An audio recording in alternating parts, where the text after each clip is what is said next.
नमस्कार, आप सभी दर्शकों का स्वागत है लाइव इंडिया हर पल में। मैं आपके साथ श्वेता। बुलेटिन की शुरुआत करेंगे बजट से। तो आपको बता दें कि कल बजट पेश होने के बाद सारे नेताओं का जो है वो प्रतिक्रिया जो है वो सामने आ रहा है। उसी बीच शिवसेना नेता प्रियंका चतुर्वेदी ने कहा है कि यह विरोध बजट में भेदभाव के खिलाफ है। सभी विपक्षी शासित राज्यों को नजरअंदाज किया गया है। हमने कल बजट में प्रधानमंत्री महाराष्ट्र विरोधी योजना दिखाई दी है। महाराष्ट्र सबसे ज्यादा टैक्स देने वाला राज्य है, फिर भी हमें बदले में कुछ नहीं मिला। ये प्रोटेस्ट इसके लिए है जिस तरीके से बजट में भेदभाव हुआ है। जो ऑपोजिशन रूल स्टेट्स हैं उनको टोटली इग्नोर किया गया है और खास करके महाराष्ट्र तो इनका अलायंस के साथ चल रहा स्टेट है। महाराष्ट्र में पिछले 10 साल से, जैसे मैंने कल कहा था, प्रधानमंत्री सरकार बचाओ योजना कल घोषित की है। यूनियन बजट नहीं था वो, वैसे ही प्रधानमंत्री महाराष्ट्र विरोधी योजना कल बजट में दिखाई दी। जब महाराष्ट्र 10 साल से, जब से Bharatiya Janata party highest tax paying state है, हर एक रुपया जो जाता है केंद्र के पास, उससे हमें सिर्फ वापस 3 पैसे से लेकर 8 पैसे तक मिलते हैं। ये शर्मनाक है कि आज तक महाराष्ट्र के हित का काम नहीं किया और बाकी सारे राज्यों में भी, चाहे तमिलनाडु हो, केरला हो, वेस्ट बंगाल हो, सेम भेदभाव देखा गया। इसलिए हम प्रोटेस्ट कर रहे हैं। जो आए थे कह रहे थे कि विपक्ष को आके सदन में बात करनी चाहिए, हर बातों पे चर्चा होगी। बिल्कुल चर्चा करेंगे। हम विपक्ष में रहकर हम बाहर भी करेंगे, संसद के अंदर भी करेंगे, रास्तों पे भी करेंगे और जनता के बीच में भी जाकर करेंगे। वहीं कांग्रेस के राष्ट्रीय अध्यक्ष मल्लिकार्जुन खड़गे ने कहा, बजट में कोई न्याय नहीं मिला है तो न्याय दिलाने के लिए हम लड़ रहे हैं। सर, आज प्रोटेस्ट करना है आप लोगों ने, क्या बात रखना चाह रहे हैं सर? नहीं, जो अन्याय हुआ सबको, बजट में कोई न्याय नहीं मिला, वो न्याय दिलाने के लिए हम लड़ रहे हैं। सर, आज प्रोटेस्ट करना है आप लोगों ने, क्या बात रखना चाह रहे हैं सर? नहीं, जो अन्याय हुआ सबको, बजट में कोई न्याय नहीं मिला, वो न्याय दिलाने के लिए हम लड़ रहे हैं। वहीं सपा प्रमुख अखिलेश यादव ने कहा कि समर्थन मूल्य किसानों को ना देकर गठबंधन के साथियों को दे रहे हैं। उत्तर प्रदेश को बड़ा सपने दिखाए गए थे, क्या मिला उत्तर प्रदेश को? डबल इंजन की सरकार है तो डबल लाभ मिलना चाहिए था। दिल्ली का लाभ, लखनऊ का लाभ, लेकिन लगता है कि दिल्ली अब लखनऊ की ओर नहीं देख रही है या लखनऊ वाले ने दिल्ली वालों को नाराज कर दिया है। उसका परिणाम बजट में दिखाई दे रहा है। विकास बिहार जा रहा है तो उत्तर प्रदेश को क्यों छोड़ रहे हैं?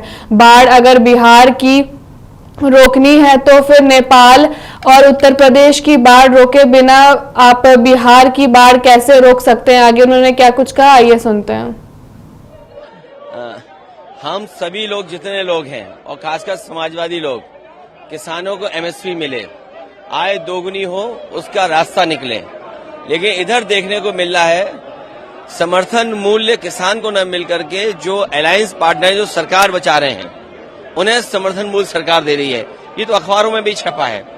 आप पहले बेरोजगार करते हैं, बेरोजगारी बढ़ाते हैं और उसके बाद ऐसी आधी अधूरी नौकरी लाते हैं जिससे किसी नौजवान का भविष्य बनने वाला नहीं है। इंटर्नशिप के बाद क्या होगा? उनको नौकरी कौन देगा? तीसरा, महंगाई को लेकर के सरकार कोई ऐसा ठोस कदम नहीं उठा पाई जिससे महंगाई नियंत्रण होती। अगर कहीं आपने मिडिल क्लास को कुछ सहूलियत भी दी है तो वो अपनी महंगाई से आप वापस ले रहे हैं। बड़े सपने दिखाए थे यूपी को, क्या मिला यूपी को? डबल इंजन की सरकार, तो डबल लाभ मिलना चाहिए था, दिल्ली का लाभ, लखनऊ का लाभ। लेकिन लगता यह है कि दिल्ली अब लखनऊ की तरफ नहीं देख रही है या लखनऊ वालों ने दिल्ली वालों को नाराज कर दिया। उसका परिणाम हमें बजट में दिखाई दे रहा है। तो डबल इंजन का क्या फायदा हुआ? बिहार जा रहा है विकास, यूपी को क्यों छोड़ रहे हैं आप? बाढ़ अगर बिहार की रोकनी है तो नेपाल की बाढ़ रोके बिना और यूपी की बाढ़ रोके बिना आप बिहार की बाढ़ कैसे रोकेंगे? तो आपको पहले यूपी की बाढ़ रोकें, नेपाल की बाढ़ रोकें, तो बिहार की बाढ़ अपने आप रुक जाएगी। Thank you. वहीं केंद्रीय बजट पर संसदीय कार्य मंत्री किरण रिजिजू ने कहा कि बजट बहुत शानदार है और सभी ने इसका स्वागत किया है। विपक्षी यह कहकर गुमराह करने की कोशिश कर रही है कि सिर्फ 2 राज्यों का बजट है। बुनियादी ढांचे के निर्माण के लिए 11,11,111 करोड़ रुपए के पूंजीगत व्यय का आवंटन 1 से 2 राज्यों के लिए नहीं है, ये पूरे देश के लिए है। आगे उन्होंने क्या कुछ कहा, आइए सुनते हैं।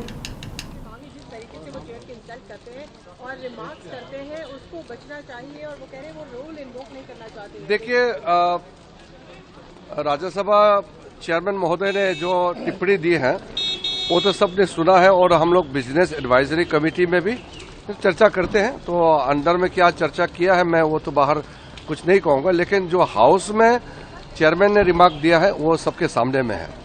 दूसरा, कल के बजट के बारे में मैं कहना चाहता हूँ, बजट बहुत शानदार है और सबने स्वागत किया है, लेकिन अपोजिशन पार्टी ने मिसलीड करने का कोशिश किया है और कहते कि ये सिर्फ 2 राज्य के लिए बजट है। मान लो कि जो 11,11,111 करोड़ इंफ्रास्ट्रक्चर बनाने के लिए जो कैपिटल एक्सपेंडिचर का एलोकेशन हुआ है, क्या वो 1-2 राज्य के लिए, पूरा देश के लिए होता है? इस प्रकार से जो 3 करोड़ अगर आवास बनाना है वो देश का होता है। जितना भी इंफ्रास्ट्रक्चर से लेकर के मेडिकल रिलीफ से लेकर के मिडिल क्लास लोगों को रिलैक्सेशन रिलीफ देने का, या किसानों के लिए जो सुविधा दे रहे हैं, या ट्राइबल्स लोगों को अलग से पैकेज दिया है, कई सारा जो कार्यक्रम हुए हैं वो देश भर का होता है। तो इस तरीके से पूरा यूनियन बजट को 1 राज्य 2 राज्य का कहना ये बहुत गलत बात है। लेकिन सर, आज इंडिया ब्लॉक जो है प्रोटेस्ट भी कर इसलिए विरोध प्रदर्शन, देखिए, ये जो अपोजिशन वाला को इस तरह का प्रोटेस्ट करके गुमराह करने का कोई फायदा नहीं है।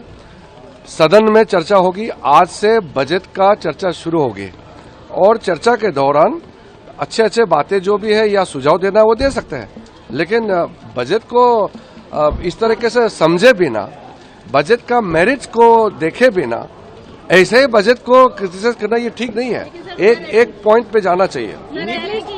बचाओ बजट है, सारे लीडर्स एक लाइन से कोई राज्य को अगर बिहार को कुछ अच्छा काम मिल रहा है, बजट में कुछ फायदा मिल रहा है, तो इसमें ऑपोजिशन को इसमें तकलीफ क्या है? अगर आंध्र प्रदेश का बाइफरकेशन के समय में सही नहीं किया कांग्रेस ने, आज आंध्र प्रदेश को कुछ मदद मिल रहा है, तो ऑपोजिशन पार्टी को क्या इसमें तकलीफ होना चाहिए? हर राज्य के लिए बजट में सब कुछ प्रावधान है, लेकिन वित्त मंत्री ने आज तक आप देखा होगा इतिहास में, क्या हर राज्य को गिन के बताता है क्या? वो पूरा देश का बजट होता है, सामूहिक रूप से सबके लिए पेश किया जाता है। उसमें हर राज्य को अलग अलग से गिनती करके हर चीज नहीं बताया जाता है। 1-2 इम्पोर्टेंट प्रोजेक्ट का जरूर जिक्र होता है, हर प्रोजेक्ट के बारे में नहीं बोला जाता है। वहीं कांग्रेस सांसद गौरव गोगोई ने कहा कि मुझे लगता है कि ये बहुत अनुचित बजट है। भारत के अधिकांश राज्यों को नजरअंदाज किया गया है, उसकी जरूरी चिंताओं को नजरअंदाज किया गया है। सिर्फ अपनी सरकार बचाने के लिए उन्हें इस बात की परवाह नहीं है कि विभिन्न राज्यों की स्थिति, जरूरतें क्या क्या हैं, और इसलिए इंडिया गठबंधन का विरोध कर रहे हैं। Leaders are going to protest outside the parliament regarding the budget, and they are calling it discriminatory budget. I think it's a very unfair budget. I think most states of India have been ignored. Their pressing concerns have been ignored, and this is a desperate budget by a desperate government only to save its government. They do not care about what the local needs of various states are, and that is why India Alliance is protesting. वहीं छत्तीसगढ़ में कांग्रेस नेता सचिन पायलट ने कहा कि कल जो budget पेश हुआ है उसमें किसान का नाम गायब था। किसानों के प्रति सरकार की अनदेखी जगजाहिर हो चुकी है। सरकार बनाने के बावजूद भी सिर्फ कुछ झूठे वादे करके अपने साथियों को खुश करने का काम किया गया है। किसानों की मदद का अभाव पूरा झलकता है। मुझे खुशी है कि हमारी पार्टी ने अपने घोषणा पत्र में एसपी का कानून बनाने की बात की थी। राहुल गांधी के नेतृत्व में सदन के अंदर किसानों की मांग को हम उठाएंगे। कल कल जो बजट पेश हुआ उसमें किसान नाम गायब था। किसानों के प्रति सरकार की जो अनदेखी है वो अब जगजाहिर हो चुकी है। सरकार बनने के बावजूद भी सिर्फ कुछ झूठे वादे कर कर अपने साथियों को खुश करने का काम किया गया है। किसानों की मदद करने का अभाव पूरा झलकता है और मुझे खुशी है कि हमारी पार्टी ने अपने मैनिफेस्टो में एमएसपी पे कानून बनाने की बात करी थी और राहुल गांधी जी के नेतृत्व में सदन के अंदर पुरजोर तरीके से किसानों की मांग को हम उठाएंगे और सड़कों पर भी उठाएंगे।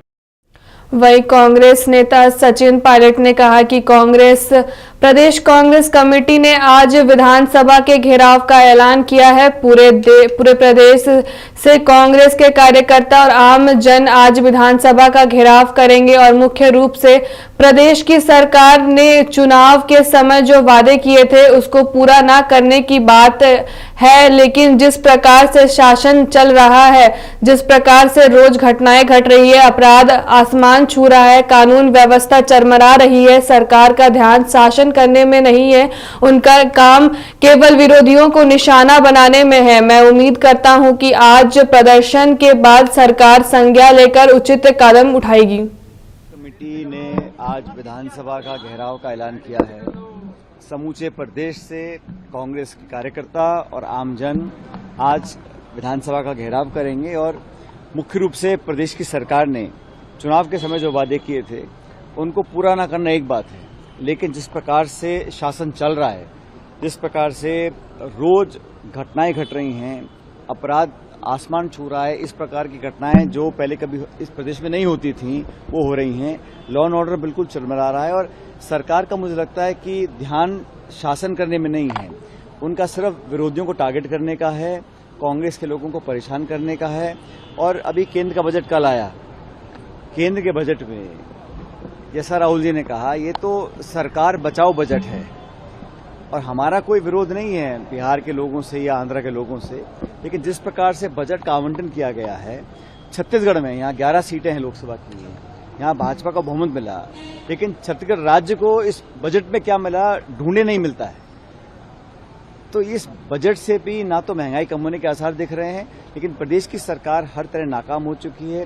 सिर्फ बयानबाजी ये लोग करते हैं, मंत्री, मुख्यमंत्री, पार्टी के नेता, लेकिन जो उन्होंने बहुमत लेने के लिए आश्वासन जनता को दिए थे, महंगाई के, रोजगार के, शासन के, लॉ एंड ऑर्डर के, गवर्नेंस के, वो सब दूर दूर तक पूरे होते नहीं दिख रहे हैं। और हम लोग जब अपनी बात रखना चाह रहे हैं, जैसा अभी अध्यक्ष जी ने कहा, अगर लोकतंत्र में धरना करना, प्रदर्शन करना, रैलियां करना, ये हमारा अधिकार है, हमारा दायित्व है। एक कंस्ट्रक्टिव विपक्ष होने के नाते लोगों को आने से रोका जा रहा है, बाधाएं बनाई जा रही हैं, प्रदर्शन करने से रोका जाता है, लोगों को डिटेन किया जाता है, फर्जी मुकदमे किए जाते हैं, क्या युवक कांग्रेस हो चाहे कांग्रेस हो, लोगों को टारगेट किया जाता है। सरकार दमनकारी नीति का उपयोग कर रही है, जिसकी मैं निंदा करता हूं। लेकिन आज का हमारा जो घेराव होगा, तमाम प्रदेश के नेता इसमें शामिल होंगे और हम सब एकजुटता से जनता की आवाज को मुखर करेंगे। ये कोई कांग्रेस का कार्यक्रम नहीं कर रहे हैं हम जनता की आवाज को बुलंद करने के लिए मुख्य विपक्षी दल होने के नाते उन मांगों को लेकर सरकार की नींद खोलना चाहते हैं और मुझे पूरा विश्वास है कि आज के बाद मैं उम्मीद करता हूं सरकार सचेत रहेगी और जो शेष इनका समय बचा है शासन करने का, वो जनता की उम्मीदों के अनुरूप काम करेगी। जो प्रदर्शन होते हैं वो आमतौर पर 3-3.5 साल बाद देखने मिलते हैं, 6 महीने में आप लोगों को प्रदर्शन की आवश्यकता बढ़ रही है, ऐसी क्या? हमको भाई कोई शौक थोड़ी ना है, हम लोग जब देखते हैं त्राही हो रही है, हर तरह आप रोज घटना होती हैं, महिलाओं का उत्पीड़न हो रहा है, डकैतियां हो रही हैं, मारकाट हो रही है, अपराध हो रहे हैं, मर्डर हो रहे हैं, और शासन का सिर्फ आश्वासन देने का काम थोड़ा ना होता है। तो कार्रवाई, ठोस कार्रवाई करें, लोगों के जहन में विश्वास पैदा करे, और रोजगार की बात हो, फसल खरीद की बात हो, हर मोर्चे पर सरकार फेल है मुझे लगता है। और आप सही कह रहे हैं, आमतौर पर 1, 2, 3 साल के बाद सरकार की एंटी इनकम्बेंसी स्थापित होती है, लेकिन इस सरकार ने रिकॉर्ड बना दिया है। चुनाव जीतने के तुरंत बाद दूसरा लोकसभा का चुनाव हुआ है, लेकिन इनका जो गवर्नेंस स्ट्रक्चर है, और मुझे लगता है कि यहाँ का जो शासन है वो रायपुर से नहीं चल रहा है, वो दिल्ली से चल रहा है। यहाँ पर प्रदेश के स्तर पर कोई निर्णय लिए नहीं जाते हैं, कोई जवाबदेही तय नहीं होती है। तो हमारी पार्टी सदन के अंदर, सदन के बाहर सक्रिय रूप से, और हम एक सकारात्मक विपक्ष हैं, हम सिर्फ सांकेतिक विरोध नहीं कर रहे हैं। जो मूलभूत सुविधाओं से जनता आज वंचित है उनको लेकर बात उठा रहे हैं, नौजवानों की बात को उठाएंगे, और मैं उम्मीद करता हूं कि आज के प्रदर्शन के बाद सरकार संज्ञान लेकर उचित कदम उठाएगी, ऐसा मैं मानता हूं।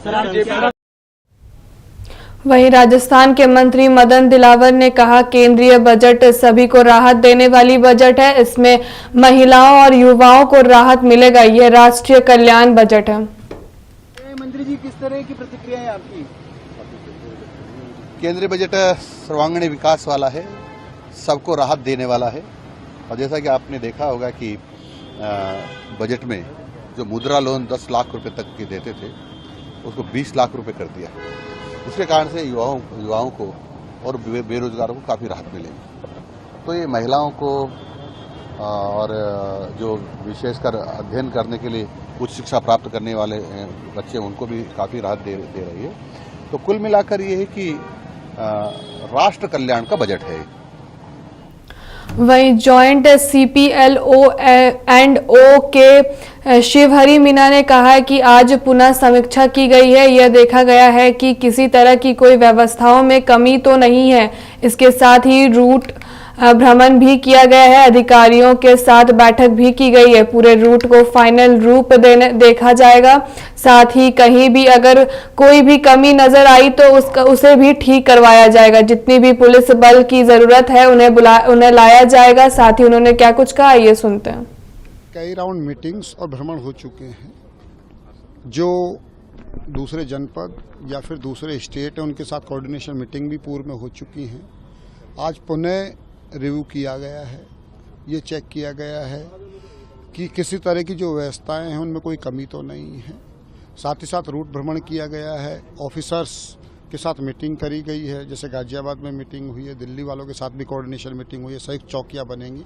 तो पूरे रूट को फाइनल रूप से देखा जा रहा है, कहीं पर भी कोई अगर कमी नजर आ रही तो उसको ठीक करवाया जा रहा है। साथ ही साथ व्यवस्थाएं बेहतर है, रूट डाइवर्जन, ट्रैफिक के साथ साथ AS check team, BDDS team, sniper dog और हमारे ऑफिसर्स के द्वारा रूट का पैदल भ्रमण किया जा रहा है ताकि व्यवस्थाओं को बहुत अच्छे से जांचा परखा जा सके। उसके अनुसार बेहतर व्यवस्थाएं आगामी जो कांवड़ की यात्रा है उसको सकुशल रूप से संपन्न करवाया जाए।